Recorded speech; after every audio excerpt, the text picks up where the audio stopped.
the dark side. I'm your host, Brianna. I'm Dyson. And this is Dark Adaptation.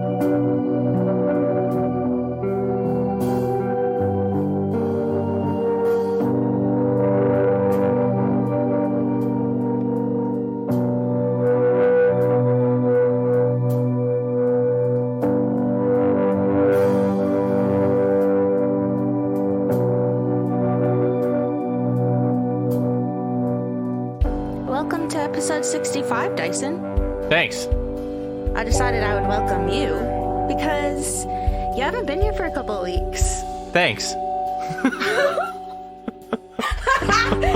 Okay, is this your way of saying you enjoyed the time off? I did like it. It was nice having time off. Let's take the pressure off. You know, I just got to hit record and sit back. Yeah. Yeah, it was nice. You just got to hang out with Kobe. Yeah. I had fun, though, because I got to do an episode with my sister. Yeah. Which, yeah, Steph is my sister. I had a couple people ask, oh, that's your sister? I was like, yeah, that's my sister. That's my sister. She's my best friend. Yeah. Steph's listening like, that's so sweet, but you're not mine. Yeah, she's like also this primarily because you do accents like that. I can't help who I am. And then last week it was Paige, which was fucking sick. We finally did our collaboration episode on the Bridgewater Triangle, which was very long, but very fun. And now it's your turn. Yeah. And I while I was researching this episode, I couldn't help it. And I was like, Dyson, you want to know what we're doing? Because I was like, I'm excited for this episode. It's different. So I did end up telling you what it was, but hopefully you're excited too. No. Yes, I'm excited. Should be exciting. I think you should leave. Like a rootin' tootin' old time. Rootin' tootin'. Rootin' tootin'. Ready to just go right into it? You didn't want to know what I've been doing with my time off? What have you been doing with your time I've been doing a side hustle. I'm streaming now. What are you streaming? NPC life. As soon as I went, what are you streaming? I saw these girls on the internet, and they like. Well, I saw these girls on the internet, and they're making money by doing streams by going gang gang gang gang, and I was like, I could make money doing that. Someone donates, you say a little catchphrase, bam, you lose your dignity. Cool. So where can everyone follow you? What's your handle? Big Suck Wells at Lose your dignity. LYD. .net. LYD is way too close to like LDS or something. What's LDS? Latter-day Saints. Oh, you think Gang, I could gang. partner with them? Yeah, probably. Wow. So you've been productive. Why are you here then? If you're making the big bucks being an NPC wannabe. Never forget where you came from. Oh, never forget your roots. Yeah. You're like, girl, we both know you have no technological skills. I can't figure I'm here because you need me to be. and because I want you to be. Yeah, that like, too. It's fine. I already say that you don't want to be here, but I am forcing you to be. Yeah. So, Dyson, I don't ever want to hear about that again, okay? Instead, you have to listen to me talk because I'm the host and I wrote this episode, and I'm going to tell you a tale. Okay. And the tale I have for you today is, like I said, something a little different, but I think you'll enjoy it. I think the listeners will enjoy it because, well, you just will. You're gonna like it. I'll be honest, I just had like a flood of about 8 different sentences try and cram their way through the doorway, and then I just stopped talking because I didn't know which one to choose. Three Stooges syndrome. Yep. Good God. Okay, so today we're talking about a legendary lawman and a notorious shootout that occurred in El Paso, Texas in 1881 during the climax of the Wild West era. It's very exciting. But it also makes me want tacos. Oh, okay. Later. This shootout is most often called the 4 Dead in 5 Seconds gunfight, but it's also referred to as the El Paso gunfight and the Keating's Saloon gunfight. So yeah, we're gonna go way back to the Wild West, the Old West, cowboys and outlaws and lawmen and outlaws again. More outlaws, and then mostly outlaws because And the wild, wild west. yeah, Is this in the west? central. It's wild. It's wild. It's just why it's called the Wild West. El Paso. Because what do you want, people? People came west, so Yeah. it's the Wild West. Yeah. It's about all you need to know. Straight up, there's all kinds of varying and conflicting information out there about the story and the people involved and exactly what went down and whatever. So I've done my best to fact check and choose the most consistent information and details to piece together this crazy little story for you. Okay. So with that, let's start by learning about this legendary lawman.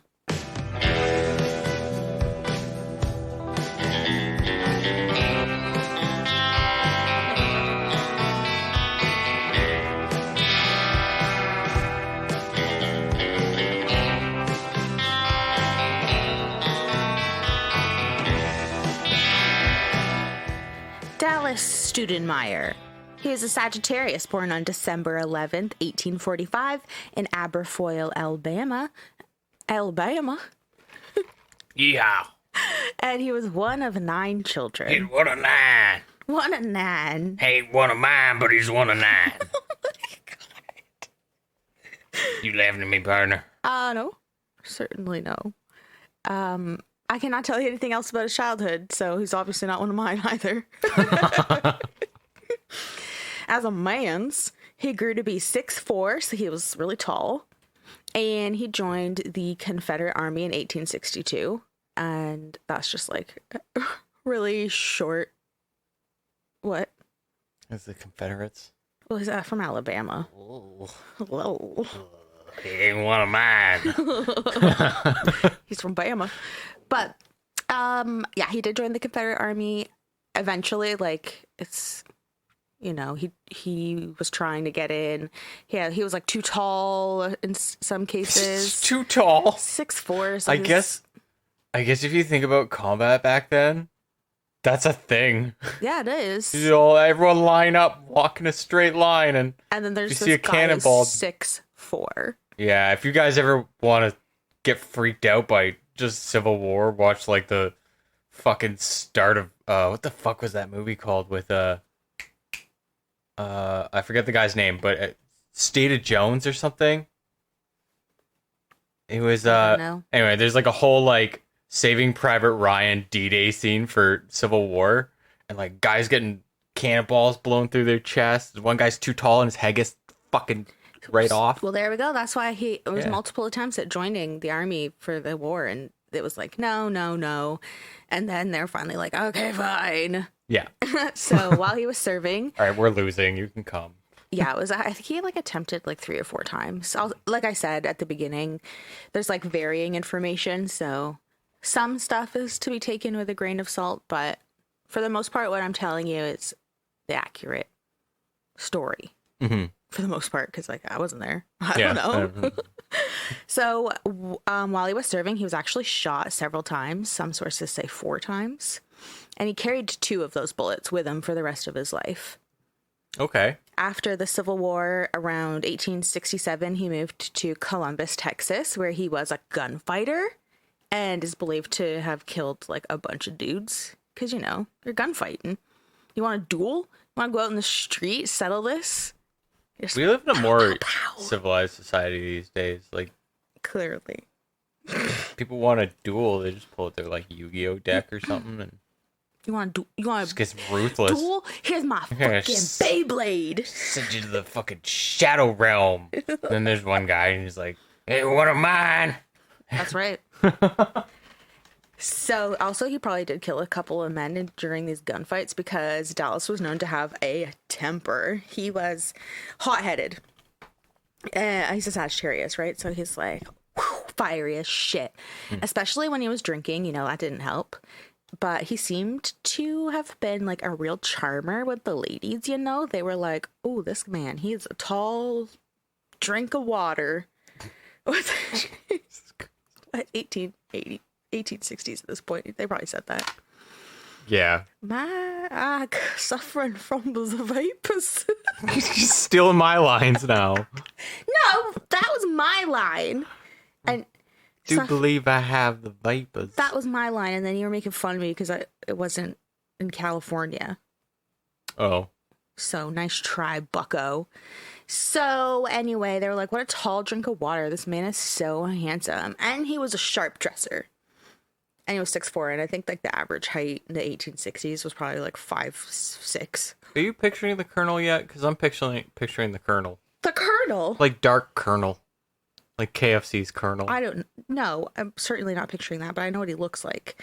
You need to stop picturing that. I'm going to show you a photo. He's hot-headed. He's a big hit with the ladies. Sounds like Colonel. I don't even know why you would draw that comparison. This is the man's. Look at that mustache. I mean, give him some years and he might turn into the Colonel. Whatever. The Colonel isn't 6'4". We don't know that. We don't know much about the Colonel. This isn't about the Colonel. Yeah. So, Christ. This is the story of how we came to have Kentucky Fried Chicken. All right, so continuing to hone his shooting skills, Dallas became equally accurate with both hands and always wore two guns. The most widely reported guns that he carried were these silver-plated .45 Colts. So those are like pistols. Mm-hmm.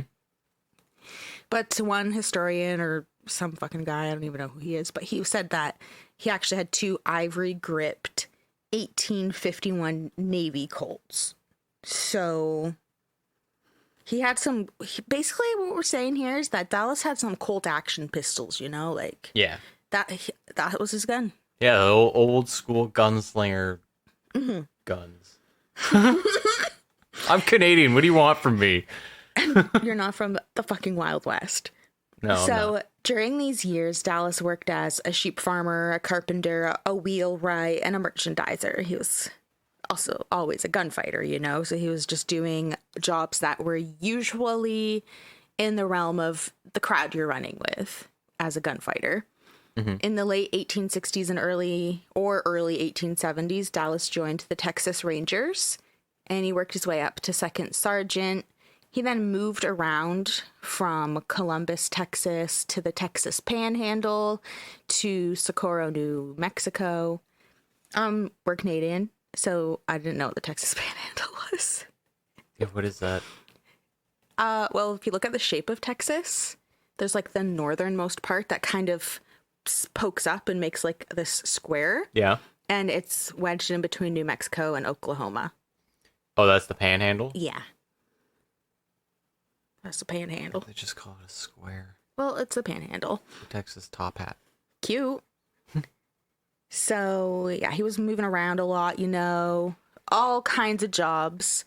He's probably like, because he's so hot-tempered, he probably had a hard time like sticking with one thing because he's settling scores. This guy's with trying to be guns. rank and file, but he's got like a fucking temper. So, yeah, and then he actually joined the Texas Rangers, which was like obviously the kind of the opposite side of what he had been doing, just being like a little vigilante street gunfighter out He's here. ready to settle down. Yeah, and he was like, you know what? I think I'll just see what's going on the other side of justice. Yeah. Joined the Texas Rangers. He ended up in El Paso, Texas, where a lot of our story takes place, because his good friend, Stanley Doc Cummings, who I'll just call Doc from now. Doc was seemed to be such a popular name in the 1800s. Doc? Yeah, calling people Yeah. Doc. It is pretty sick, though. Yeah, I think it's pretty sick. That should have stuck around. Doc. What's up, Doc? And it makes you also think of The Shining. They call him Doc.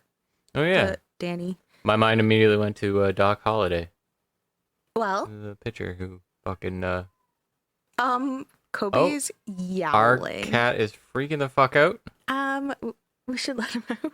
We'll be right back. Okay, we let the cat out. Yeah. Turns out he can fucking yodel.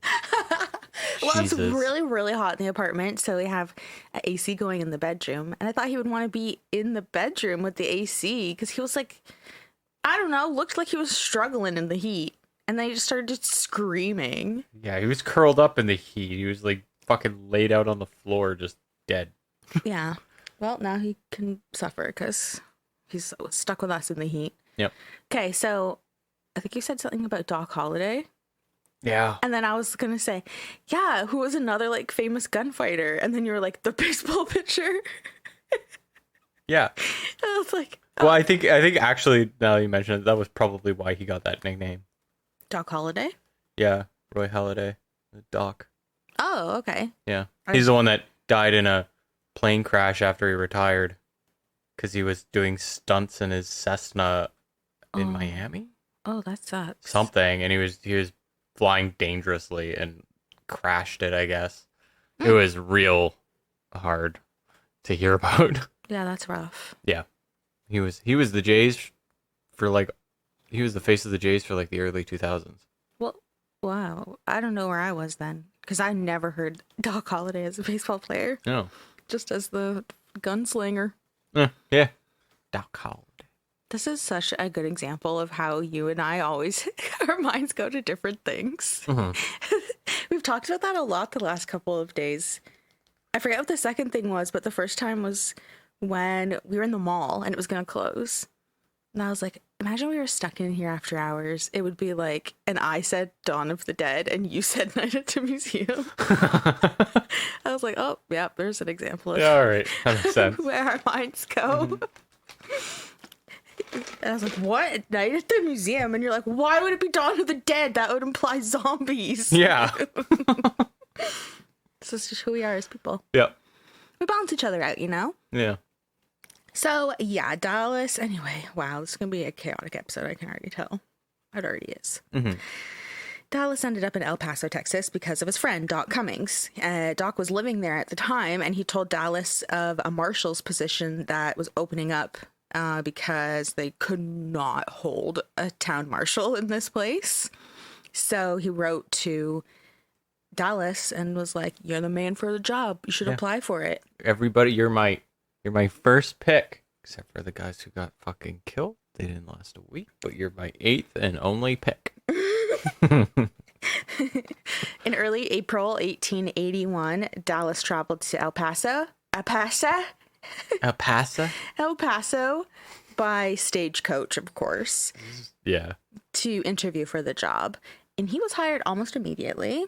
He moved to El Paso and he started his new position on April 11th. And he was the 6th town marshal in just 8 months. Yeah, it wasn't far off. No. No. Nope. Uh-oh. Yeah. You said 8, but you said 8 marshals, but it was in 8 months. And whatever, it doesn't matter. You were very close. This fucking place could not keep a town marshal. Mm-hmm. At this time, El Paso was like Wilden, you know? Oh, yeah. In the Wild West. Wilden in the Wild West. Mm-hmm. It had a reputation of being a very violent town, and the city was hoping for a like tough outsider to come in and take over and just get shit done. Yeah. El Paso was the very definition of the Wild West. In 1881, it was a boom town, seemingly having grown overnight, which was a lot to handle because basically there was a bunch of railroads that were starting to get built and they were passing through El Paso. So it was bringing in all types of people, outlaws, vendors. This had multiple lines coming through it? Yeah, I think 4. Oh, that'll fucking do it. Yeah. So El Paso used to just kind of be this little, kind of like more of a stopping point. Like on your travels, you would just stop in El Paso to like maybe get a beer or some shit. A taco maybe, whatever you're feeling. Mm-hmm. But like it was just to pass through. Yeah. And then putting in like railroad tracks and becoming more popular on routes of travel and stuff. Plus it's like right up against Mexico. Mm-hmm. It just seemed to have boomed overnight. Yeah. I forget what the exact population was, but it was really small. And then very quickly, it grew to like 10,000 people. Holy shit, for a fucking... For a little town. Fucking dust bowl. Yeah. Yeah. So, yeah, all types of people are moving in. Outlaws, vendors, people were opening up gambling establishments, seedy places, brothels, all kinds of shit. So it was overrun with these seedy establishments. Mm-hmm. The people who were running these establishments were even like seedier characters. Mm-hmm. And all kinds of shit was going on. It was hard for the minimal lawmen to handle, but all of that was about to change because Dallas was a take no shit, bad to the bone, hard ass sharpshooter, and he was gonna come into El Paso and wrangle them all in. Okay. And he was actually a sharpshooter, which was, in my research, I found rare for people to actually be sharpshooters in this time. What do you mean? Just accuracy was just not common? Yeah, actually. Okay. Because a lot of the guns that people were toting at this time, especially if you were a lawman or some sort of outlaw, cowboy, whatever, were like 6-shooters. And those are like fairly new at this time. And they're totally different type of gun than what anyone was used to.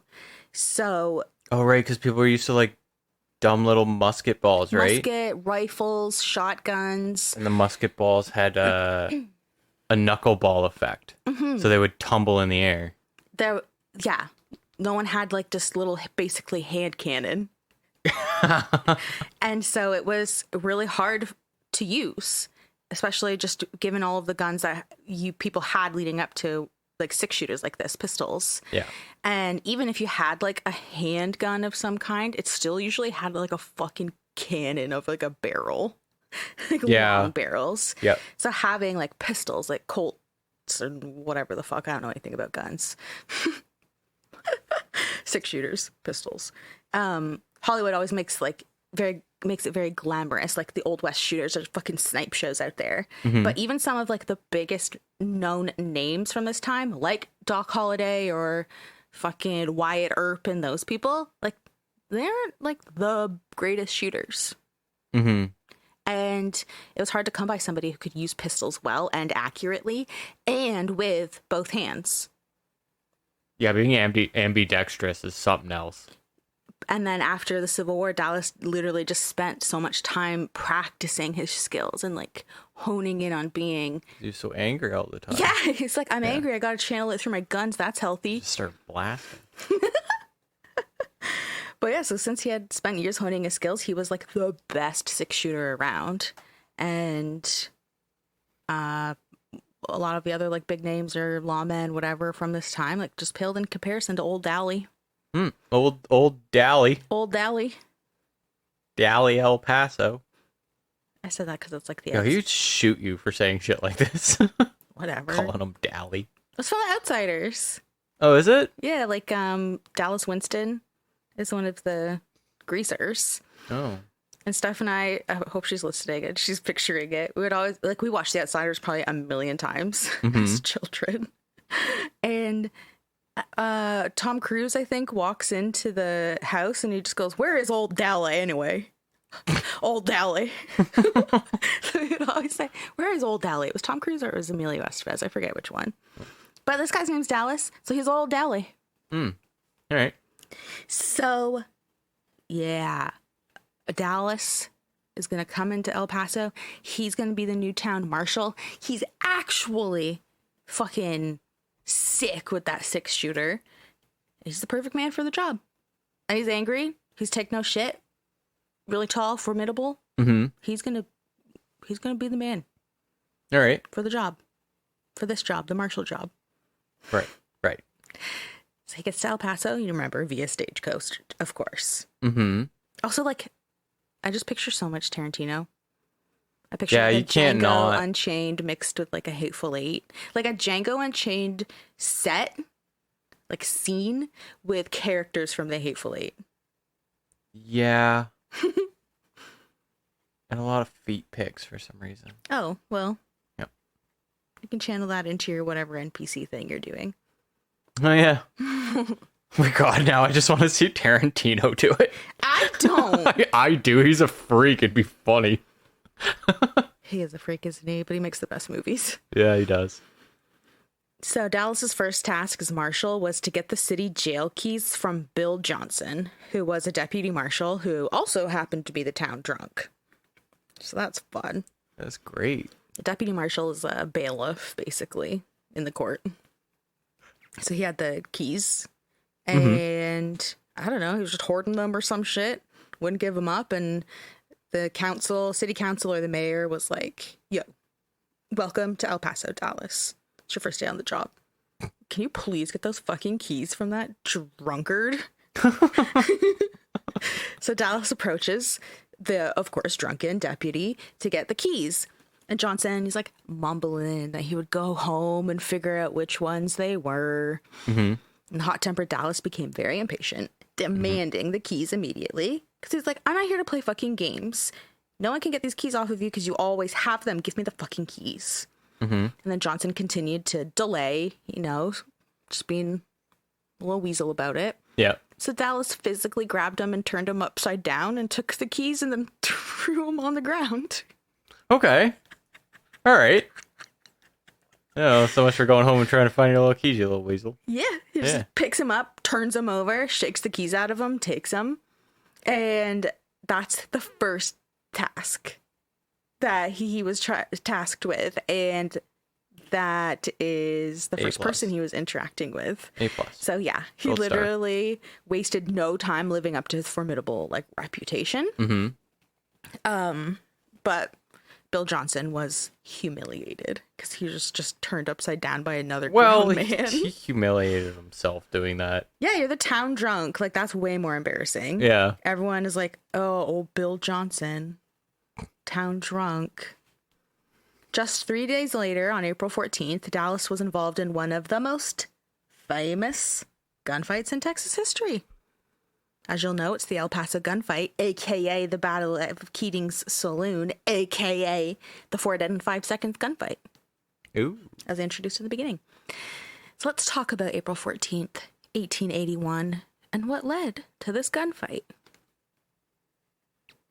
It begins when a group of about 75 armed Mexicans moved into El Paso looking for 2 missing vaqueros named Sanchez and Warrick, who had been searching for 30 head of cattle stolen from a very wealthy ranch owner in Mexico.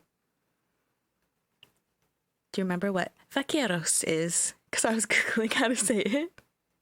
No, I don't. Cowboys. Oh, okay.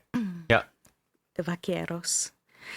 So this basically what's the word I'm looking for?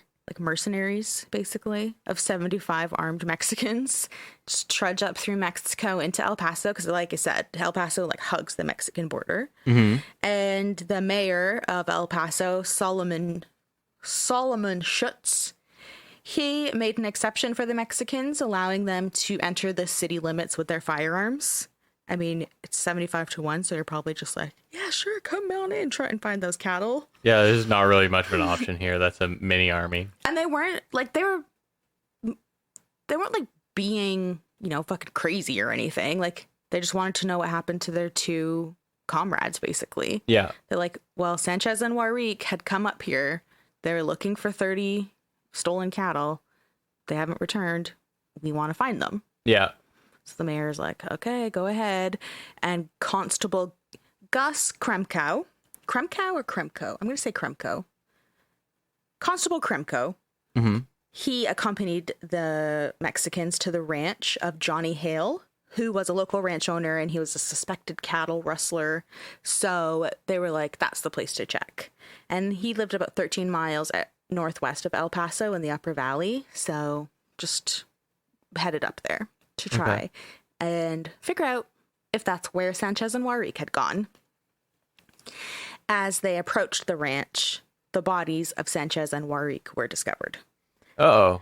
So they had been shot and killed obviously on the ranch property of Johnny Hale. So that doesn't look good. No. And the bodies were taken back to El Paso so an inquest into their deaths could be held in the courthouse. So a large crowd immediately gathered in and around the courthouse. And among the crowd was obviously John Hale and his friend, who was also the former town marshal, George Campbell. And George Campbell had resigned because either the salary was too low or he never got paid. So he just resigned.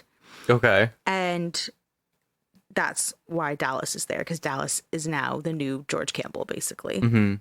So tensions started to run high because some Americans were concerned about how heavily armed the Mexicans were, and they were basically getting their panties in a bunch, being like, well, we don't want the Mexicans to get violent, especially because they might start demanding justice for Warwick and Sanchez, who were obviously murdered here in El Paso. Yeah. So it seems like that was basically just on the Americans' end. They're just like huffing and puffing about it, but the Mexicans were just trying to see what the fuck happened and still also figure out where all of their cattle was. Yeah. So the inquest began with, and Constable Kremko, who had led the 75 Mexicans to the ranch, he was fluent in Spanish, which is the main reason he had led the party. He's also the constable. But since he was fluent in Spanish, he acted as an interpreter for the Mexicans during this court proceeding. So the inquest verdict was that Sanchez and Warwick had been in the vicinity of Hale's ranch looking for the stolen cattle when Hale and his fellow cattle rustlers feared they would discover the herd and potentially return with a larger group.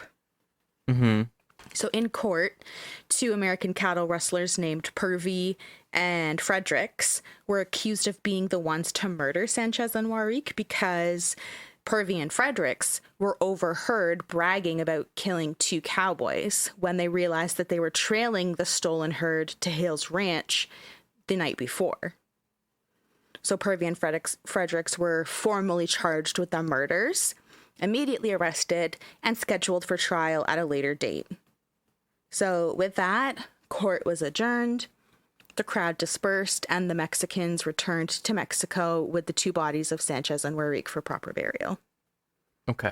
So 75 Mexicans, while armed, they didn't want no trouble. They wanted the bodies back, and they basically wanted to figure out who did this. So Purvey and Fredericks, who were probably 2 just fucking knuckleheads, were bragging all over town about stealing cattle from Mexico and noticed they were being tailed. Yeah. And then killed them. And then bragged about it. And then bragged about it. Always the bragging. Like, it's always the bragging. Idiots. You idiot. Yeah, like, obviously don't kill someone. But then don't brag about it. Yeah. Yeah. Especially if your name's Purvey. Yeah. Oh my god, Purvey. Oh, perv. So that is that. So even though the Mexicans had left El Paso and returned back to Mexico, tensions were still running really high in El Paso. After court had adjourned, Marshal Dallas walked across the street to eat at the Globe restaurant, which was actually owned by Doc, like his best friend. Then Constable Kremkow went next door to Keating's saloon to retrieve his rifle and pistol. And I don't know, I guess because you don't want to be armed in the courthouse, so you leave them at the fucking saloon? I have no idea. Wild West, man. Yeah. So Keating's saloon was described as, quote, one of the worst pest holes in El Paso. All right.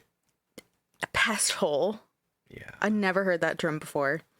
So I was like, I gotta include that because that sounds. I wonder like if he stinking. kept his or his like weapons there because like I think saloons were also kind of like pseudo motels. Oh yeah, saloon. It was like everything. It was usually room and board up top or out back.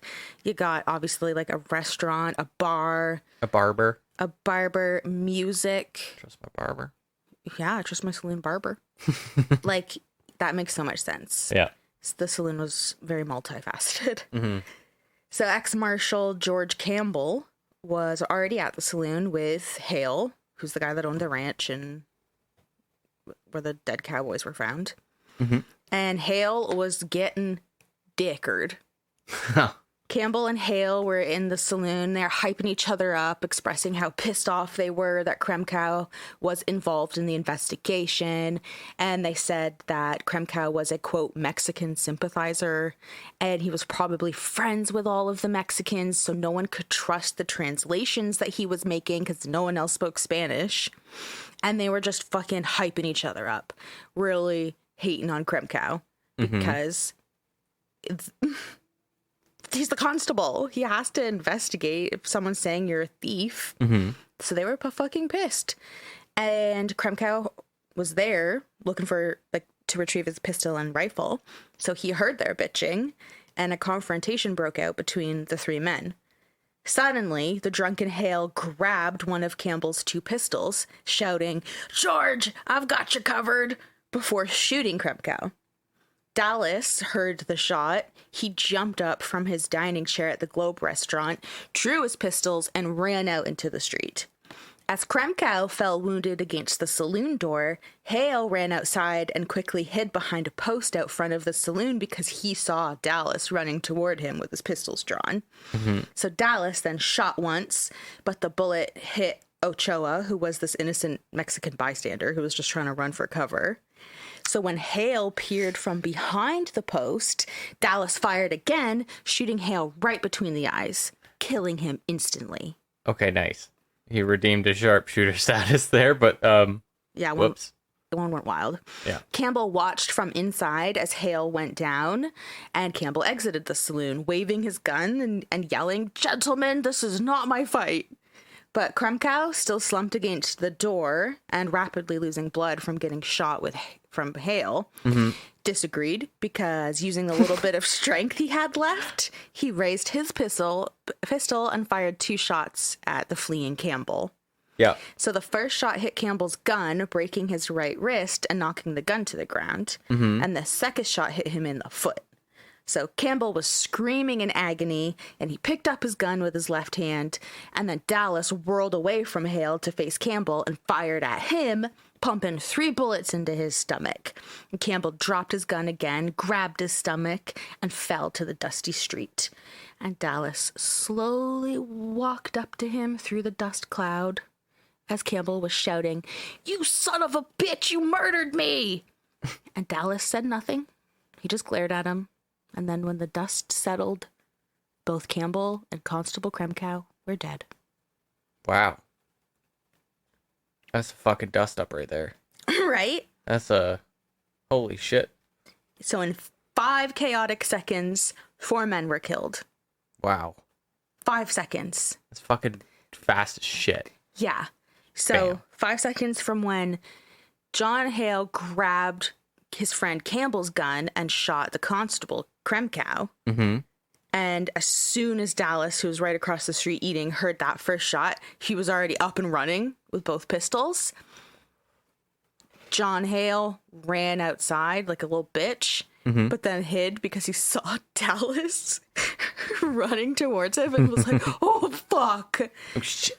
And then, yeah, Dallas, accidentally shot an innocent bystander. Yeah, that guy... that sucks. You're right. mean, the thing, though, is that this happened so fast, right? And Dallas was not there. He had no idea what was going on. He just heard a shot. There was already a whole bunch of tension in El Paso because of all the Mexicans that were there that were armed. And I'm wondering if it was an accident or if he totally shot that Mexican on purpose. Because he thought, oh, if there's guns going and there was tension and there's a problem, it's probably because of Mexican. Yeah, there's a good chance of that, actually. So, I mean, little. And he's a did sharp fight for the Confederates. shooter, and he just fucking shot that guy right in the head after running over. So I think that he might have done it on purpose. Yeah, that might have been an intentional But one. we weren't there. I mean, maybe it really was just a wild bullet. But I mean, this man is like the fucking sharpest shooter. So Yeah, it's just strange. Is all we're saying. that's it. Yeah. It don't come for us, 1881. But yeah. So then also you have Campbell fleeing because like he was just in the saloon trying to like have a verbal argument. He's hyped up. He's pissed that Kremko, who's supposed to be like one of the like OG locals of this place, is like investigating against Hale, who's the friend and whatever. So he didn't want to fucking have a shootout, but Hale's fucking dickard. Yeah. Just takes his gun and starts shooting, and it happens in 5 seconds, right? So like maybe Kremkow didn't know it was happening or didn't know that it wasn't Campbell that shot him, didn't shoot him. So when Campbell's tried to flee, he shot him because he thought he was the one that shot him. Yeah. You know what I'm saying? Yeah, I know. 5 seconds though.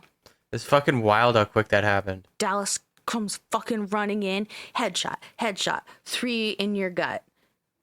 Dead. It's just funny because the one Mexican guy that was running was like probably running for like 4 seconds and then just dropped. Like, yeah, it just said that he was trying to flee for cover. That dude was just in the worst spot. Yeah, he. That sucks. He didn't stand a chance. No, it was just over. With old Dallas coming running out, pistols drawn, ready to. Christ, I imagined him so vividly running with the fucking dual pistols just up. Good. I was trying to just like tell that part in like succession quickly so that you could just keep visualizing it. Yeah. But he's definitely always ready to kill someone. Yes, he is. That's just what he does. Like hot-tempered. I don't even know what is more descriptive than that. Like just simmering constantly, ready to blow. Like he has a temper and he loves gunslinging. And then he could have been drinking at the Globe restaurant. Who knows? And if he was, then he gets angrier when he's drinking. Yeah, he obviously didn't have too much because he's still fucking beating the one guy between the eyes. Oh, yeah. Shot Hale right between the eyes. You want to hear the best part about all of this? Yep. Well, all that fuckery was unfolding. 3 Texas Rangers were standing nearby just watching it all happen. And obviously they were asked, like, what the hell? Why didn't you do anything? Mm-hmm. And they were like, do you see Dallas? He had that situation well in hand. We weren't about to step in. Yeah, honestly, and I believe that. That was we're just gonna complicate it more if we started firing too. Also, 5 seconds is so fast. They're also probably like, wow. Yeah, in 5 seconds you can barely figure out who the bad guy is. I know, that's what's crazy. That's why. Well, like Dallas kind of didn't either. Well, that's what I think. I don't think the. Oh no, the one bullet went. It like all the articles say went wild. I feel like that was put in at like the post write up. Yeah. Where they're like, oh, it was a wild one, but like really Dallas was like fucking Mexican did it. I bet so. Yeah. Just given how the whole day was building up with the tension and. Everyone was bitching about like, oh my god, I can't believe there's like 75 Mexicans in here with all their guns, they're armed, shit's gonna go down because they're gonna get angry. Mm-hmm. So you have that feeding in. And like you said, 5 seconds, how the fuck are you supposed to know what's happening, who's involved, who's responsible, whatever? So Dallas just come fucking sprinting from that restaurant. He didn't know. He totally was just like, pow. Oh shit, you over there too? Pow! You pow pow pow! I could do this all goddamn day. You gotta bring the devil out of me. So I ran across the street and I started blasting. So yeah, I thought that was so great when I was found this article and it said 3 Texas Rangers just watched it all unfold because they were like, nah man, Dallas, he had that well in hand. We weren't gonna step in. Yeah. So this gunfight was published in newspapers in cities as far away as San Francisco and New York City. Mm-hmm. And they made Dallas Stoudenmire a legend, basically, because he's fucking sick out here with a 6-shooter. This has to be like one of the like newer fucking gunslinger stories too, if you think about it. 1881. Yeah, like one of the newer like Dirty Harry, not Dirty Harry, but like like Wild West spaghetti western style stories of a gunslinger. Yeah, I mean it's like peak time. There's a lot happening around this time. And even this one was overshadowed by a couple others that happened after. Oh really? Yeah. Oh. And if you think about it, because like pistols like this especially are newer, like at this point they're maybe about like 20 years old, 20, 30 years old. Okay. So you still got people learning how to use those things, get hold of a good one, not one that's gonna fucking backfire. Oh. That happens all the time. But I mean, it's gotta be one of the OGs. I think I don't even know. Yeah. There's just fucking gunfights all the time.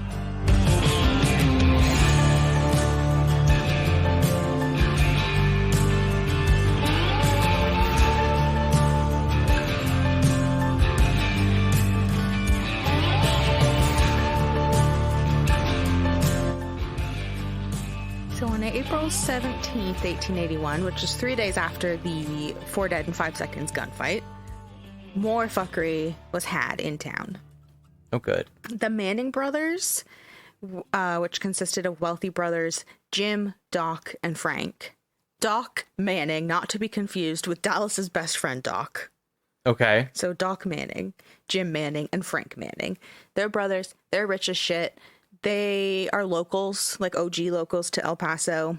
So, and they're good friends with the now deceased Hale and Campbell. And they're also good friends with basically everybody in this town because they're the rich brothers who own saloons, have influence all over the place. Mm. Well, these brothers, they were pissed that their friends were dead. And they were also pissed that Dallas was kicking ass and taking names after being on the job literally less than a week. It's like 6 days at this point. And he's already just not fucking around at all. Mm-hmm.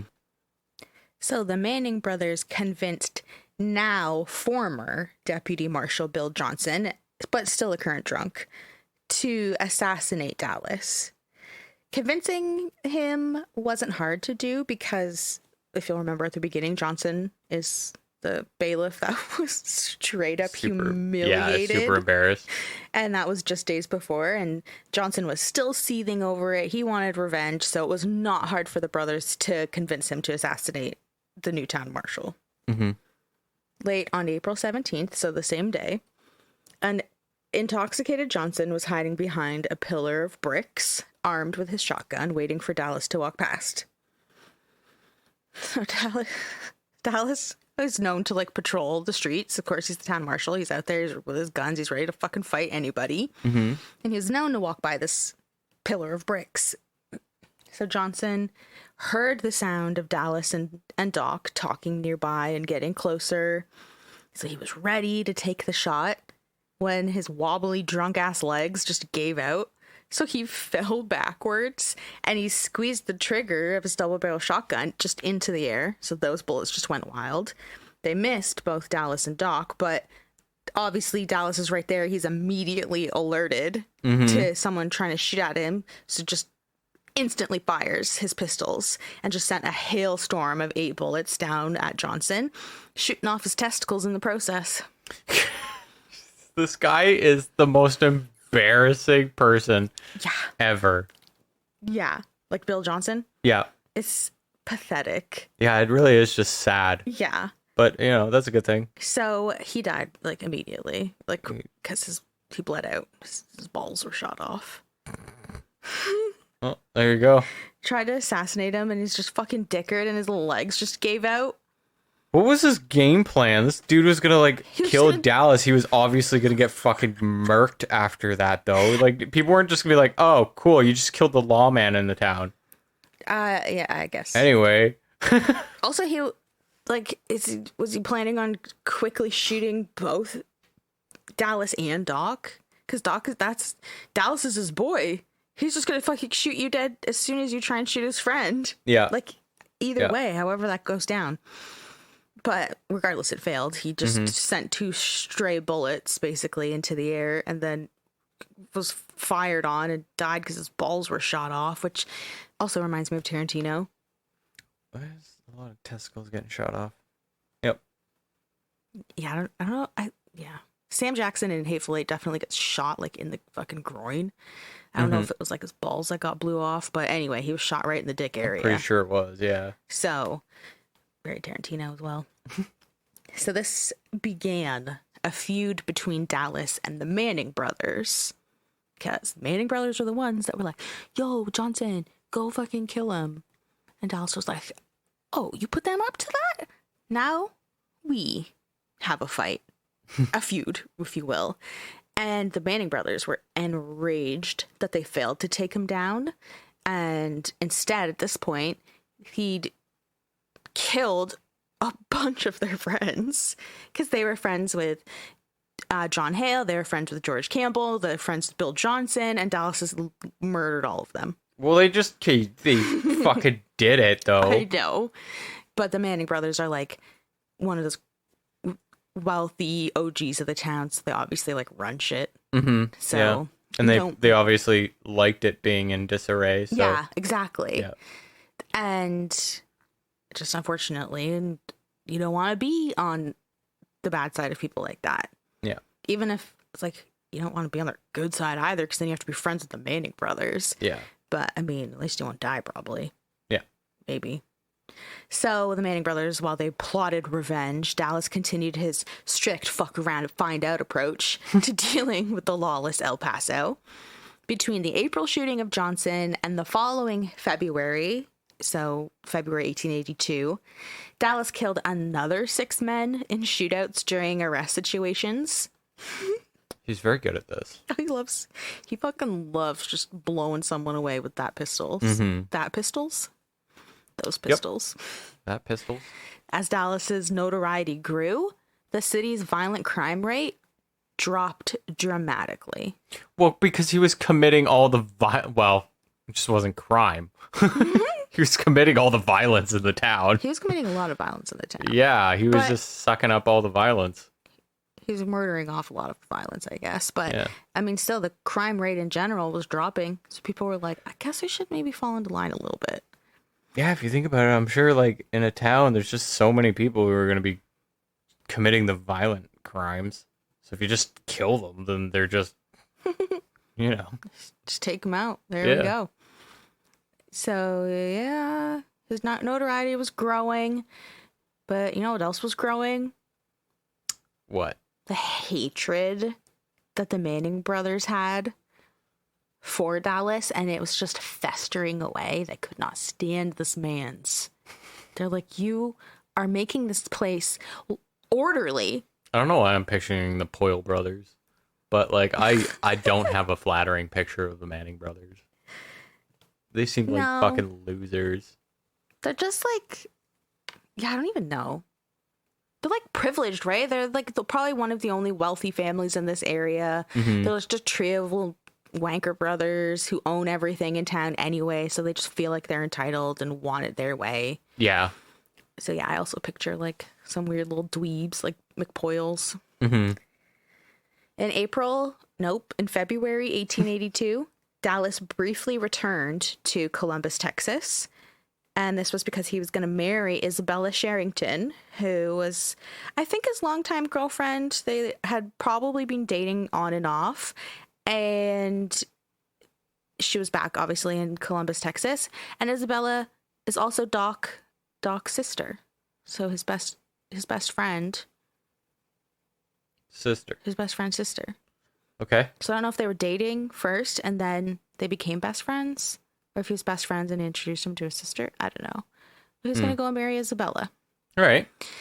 And while out of town, which was on February 14th, Jim Manning, one of the Manning brothers, and Doc Cummings were in the Coliseum Saloon, which was owned by Jim, and they got into an argument.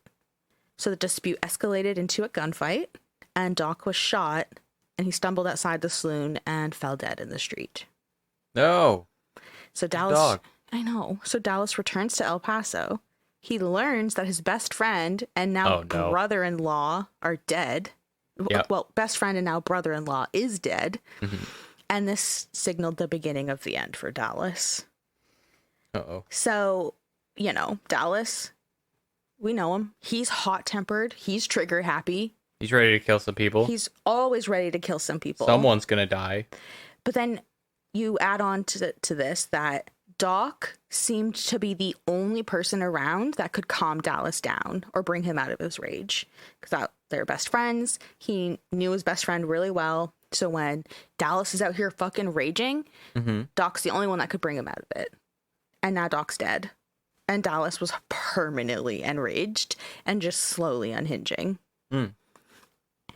Jim Manning had been arrested for murdering Doc, but at trial, the jury determined that he had acted in self-defense. And that's not surprising because the jury is made up of a bunch of dudes that are Jim Manning's friends. Yeah. They're friends with all of the Manning brothers, so of course he would have gotten off easy. Yeah, this is a loaded jury. And this added fuel to the fire that was just fucking simmering away in Dallas. He was pissed, and he had begun drinking way heavier. And he was confronting the men on the jury that basically acquitted Jim of murdering his best friend. And he was pissed about that. And his drinking and his behavior became so bad that people avoided coming into town and visiting the restaurants and saloons out of fear of running into him. Because they were just like, no. Yeah. This man is unhinging and drinking and really good with guns. Yep. So they were like, we're going to stay away from him. Yep, and that's just the problem. Right. Yeah. And he had proved himself to be great as a town marshal. Like, he was a very effective lawman, crime rates declining, but this decline in him was turning the locals off totally. Plus, he was still fairly new in town. He hadn't even been there a year. And like I was saying, this is a tight-knit group, especially when it comes to like the OG people of El Paso. So he was still sort of seen as an outsider. So no one cared to like talk to him about what he was going through. Obviously, they can't calm him down because Doc's the only one. What are you gonna do? Sit down and just be like, and hey, buddy. And he's the town marshal, so you're like, ugh, this is just all around terrible situation. Yeah. And also, El Paso was like clearly run by outlaws and wealthy people like the Manning brothers. So they wouldn't want the marshal to continue to thrive. They're happy to see this downfall. And I would bet money that murdering Doc, the only person that could keep Dallas calm, was definitely a strategic move on their part. They literally waited for the one time that Dallas was going to be out of town. Yeah. He never left town. He was the marshal. He lived in El Paso, but he only went back to marry Isabella.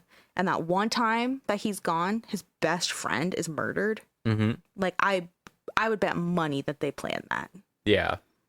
Because they had been Manning brothers had been festering with hatred for him. They're like, how can we bring this guy down? Has way too much of a hold on this place. Oh, kill his best friend. Kill his one stable person in his life. All right. Sure. Yeah, exactly. And they were always together, right? Like, they're best friends. When Dallas is on like his foot patrol for the evening, Doc would keep him company, hang out, walk with him, smoke with him, whatever. Doc also owned the Globe restaurant, and Dallas would always go there, hang out at the restaurant, eat food, hang out with his best friend. Like, everyone knew they were best friends. And they fucking killed him. Yeah. And I'm so certain it was on purpose. City officials tried to control Dallas, mainly his drinking. So a law was passed making it illegal for lawmen to drink publicly, and if they were caught, they would be fined. But he's the city marshal. He's the one that's collecting the fines. Yeah. So that law failed, and Dallas continued to drink because that was a big loophole. Yeah. So with the heavy, consistent drinking, his actions became more confrontational and erratic. He was known to use the St. Clement's church bell for target practice as he patrolled the streets. Oh, man. So he was just shooting that. I'm sure back then they were all cool with shooting that. And it's probably like one of those fucking It is kind of badass, though. Cast iron bells, and there's probably just ricochets. Oh, yeah. It is kind of badass, though. Think about it, like he's just on his patrol and he's already fucking cleaning up the town, and just to prove a point, he just fucking rings the bell to remind everyone, like I'm fucking here. Exactly. Yeah. He was also suspected of spending unauthorized funds. I don't know why they suspected that. I don't know where he would have been spending these funds, but well, if he was taking his fines back out of I can see where they would come up with that. Oh yeah, that's true. It'd be like, And he was fucking fiery as shit, so he was constantly arguing with the city officials about anything and everything. Like, what do you mean I can't shoot the bell? So the more volatile he became, the more enemies he made. And the El Paso Times editor, George Washington Carrico. I was hoping you would be like, George Washington? Jeez, old Georgie. George Washington Carrico was added to this list of enemies after he alleged in an article that the city's crime rate varied depending on Dallas's sobriety. Oh. Yeah, so if Dallas is out in the streets dickered, shit's going wild. If he's on patrol, staying sober, doing his job, shit's in hand. It sounds like he was actually right about that, though. I think so, a little. Probably why he made the list of enemies is because there was a bit of truth in that, and Dallas was like, It was a bold-faced lie, and everyone knew it. He'd be like, whatever. Whatever. My actions speak louder than my drinking. Okay. So I'll take fucking sentences that wind you up in AA. For how much, though? All of it. A fine of drinking on the job? Yeah. So by May 27th, 1882, the town had finally had enough. The city council announced that they were going to fire Dallas. And this went swimmingly. Yeah, okay. I believe that for no seconds. Good. You should not believe it. Because Dallas, when he was confronted by the council, like, hey, Dallas, turn in your guns. You're fired. They did this when he was drunk. So he fucking lost his damn mind, and he was like, I dare you to take these guns and my job. And he's waving his guns around, and he's like, I fucking dare you. I kind of don't blame him for this. If you think, because at face value, you're like, well, a reasonable person would hand in their gun, but like a reasonable person wouldn't be in a job where his life's in danger like every fucking day. Every second. He's fucking avoided death based on skill alone to do this fucking job. Like he in all right should have been dead like 5 times by now. Oh, absolutely. At least. And then they're like, yeah, you're fired. I would lose my mind too. Like they would have barrels in their face too. Yeah, it's like, fine, I am having a problem. My best friend is dead. Everyone in this town hates me. And I'm drinking a little bit. Yeah. But look at the statistics. They're speaking for themselves. Yeah. I'm cleaning up this place. Yeah. I might have to kill a few people in the process, but like, I'm cleaning it up. So actually, he freaked out. City council backed down. They're like, okay, we'll let him keep his job. Yo. But 2 days later, a sober Dallas went to the city council and he resigned. And instead, he took over running the Globe restaurant, which is the one that Doc used to own. So, and it ends there, happily ever after. The end. Yay. That is Lawman, Dallas Stoudenmire. Dallas and Isabella running the Globe restaurant. Together forever. Yeah. In July, while running the No! Globe, he was appointed as a U.S. deputy marshal. So Deputy Dallas. Deputy Deputy. Dewey. Deputy Doofy. I knew we were coming here. Okay. I knew we were going to get to the Deputy Dewey. I'm sorry, Deputy Dewey boy, but it's time to go. All right, anyway, so he was appointed U.S. Deputy Marshal. And that did not stop him, though, from like settling arguments with his pistols. And it definitely didn't end his feud with the Manning brothers. Because he's not just El Paso Marshal anymore. He is a U.S. Marshal. Yeah. He's big guns. And he's still using those guns. And the feud with the Manning brother, it ran so deep that locals tried to get Dallas and the Manning brothers to sign a peace treaty that they had published in the El Paso Herald. They were like, oh my God, that's so last ditch Hail Mary. Yeah, they're like, you guys are toxic as hell. Sign this goddamn peace treaty. And guess what? They actually did sign it.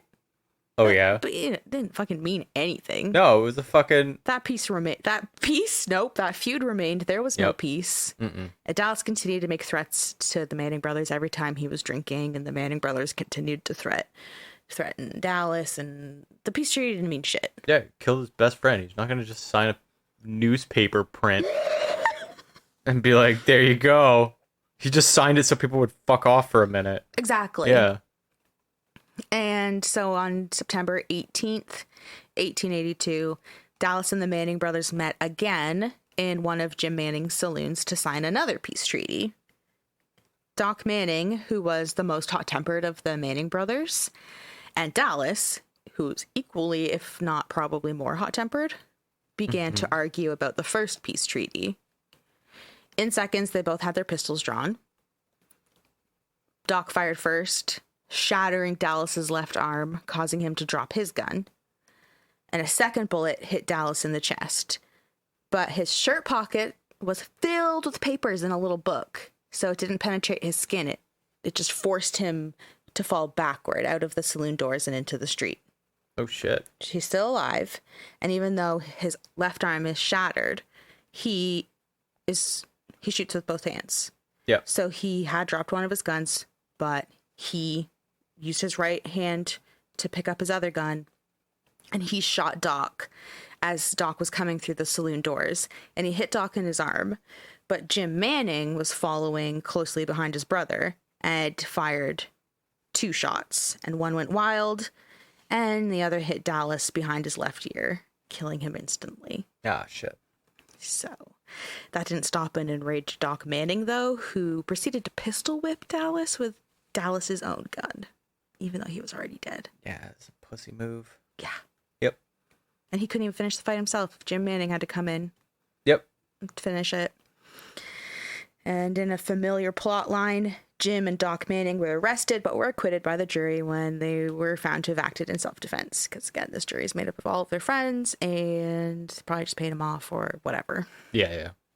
So Dallas's funeral was held at El Paso's Masonic Lodge number 130, and then Isabella had his body shipped to Columbus, Texas, and he was buried in it's Allenton, Texas cemetery. So that's just outside of Columbus. It's like a tiny little village. Okay. And Dallas was 37 years old when he died, when he was murdered. God, dude left a lot of carnage.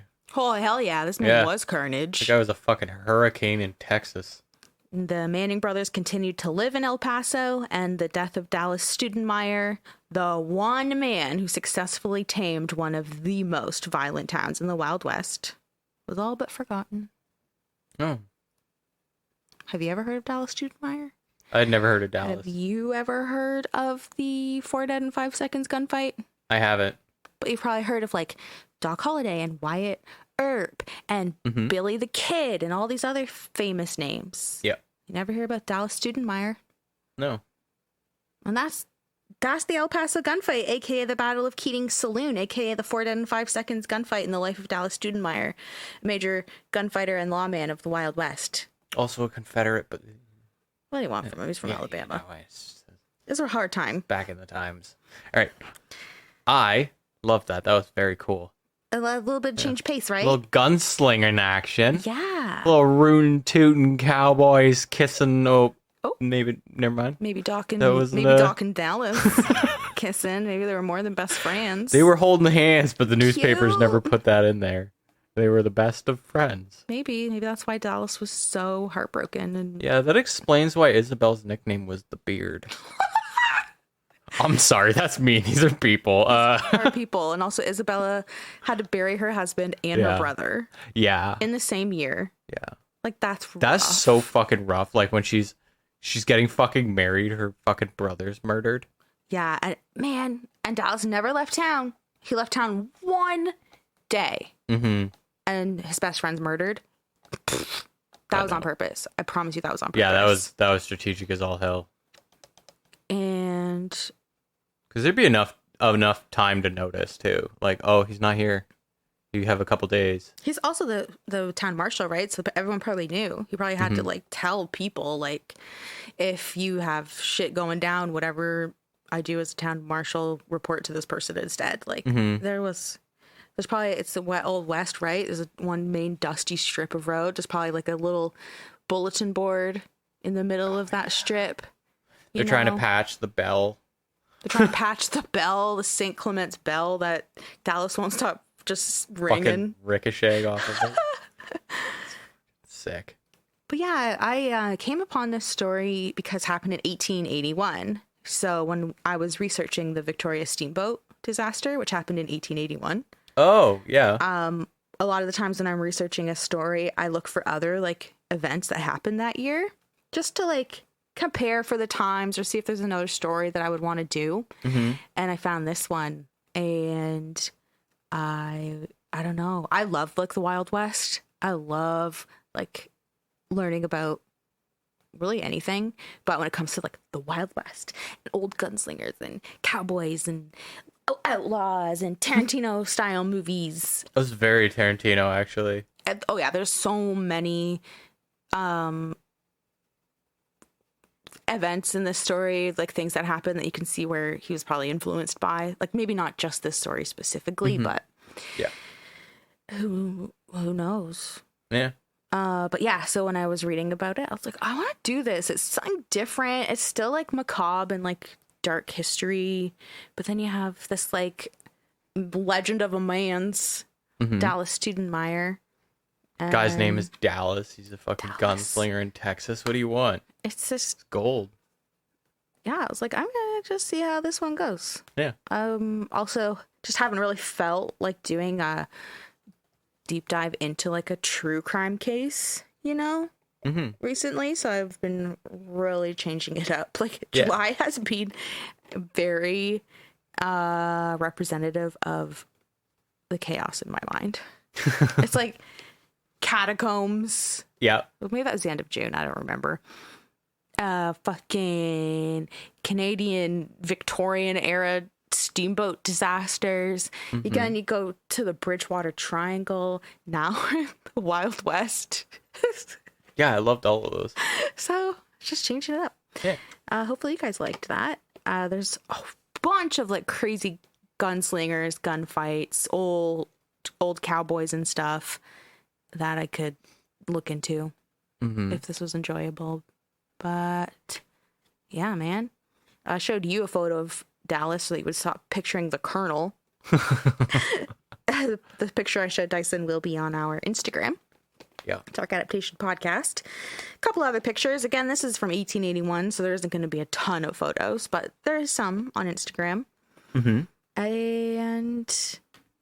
I mean, that's that. That's it. That's the gunfight.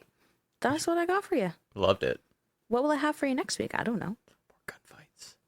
Dallas back from the grave. You thought he was done, but he's not done with you. Yeah, wasn't that sick?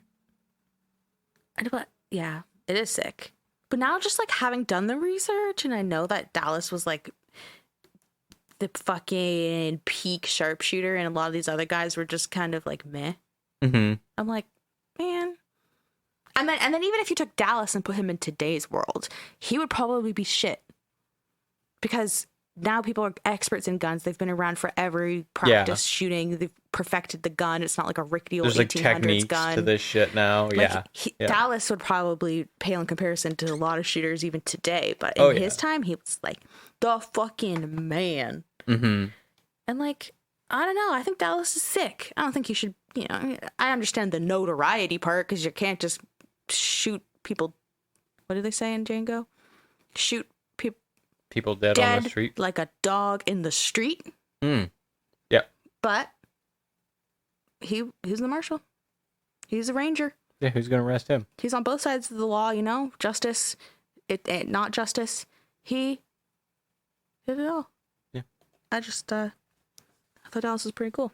For a little living legend. Next week, I don't know. I don't think I'll have another gunfight for you next week. Okay. I think I'll save that up for another time. But that's why I gotta come back. Yeah. Figure out what the heck I'm gonna tell you next week for the roller coaster of July. I should pick something fucking insane. Just wild. Oh, yeah. Absolutely. We'll see. Thank you for tuning in to the... What did I name this episode? Something really long? Thank you for tuning in to the episode 65 USA Lawman, Dallas Stoudenmire, and the 4 Dead in 5 Seconds gunfight. I love it. And we will catch you on the dark side. Bye-bye.